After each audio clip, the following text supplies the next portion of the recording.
সড়ক ও পানির তীব্র সংকটে ভোগান্তিতে ঢাকা নয়ের ভোটাররা। সমস্যা সমাধানে যোগ্য প্রার্থী বেছে নেওয়ার আকাঙ্ক্ষা ভোটারদের। দুর্নীতিমুক্ত ও উন্নয়নকামী জনপ্রতিনিধি চান রাজশাহীর ভোটাররা।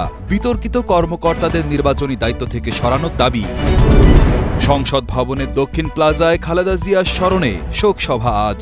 এই আয়োজনে আমন্ত্রণ জানানো হয়েছে প্রায় ৫,০০০ বিশিষ্ট অতিথিকে। অভিবাসী ভিসা স্থগিত, বিপাকে বাংলাদেশিরা।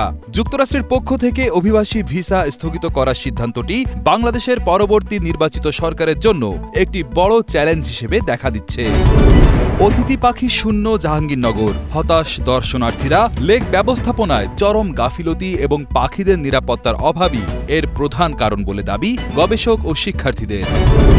ট্রাম্পকে নিজের নোবেল পদক উপহার দিলেন মাচাদো। নোবেল পুরস্কার হস্তান্তর করা যায় না বলছে নোবেল কমিটি। যুদ্ধবিধ্বস্ত গাজায় ধ্বংসস্তূপের মাঝেও নতুন প্রাণের স্পন্দন।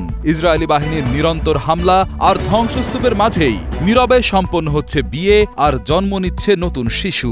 তবে হ্রাস পেয়েছে জন্মহার।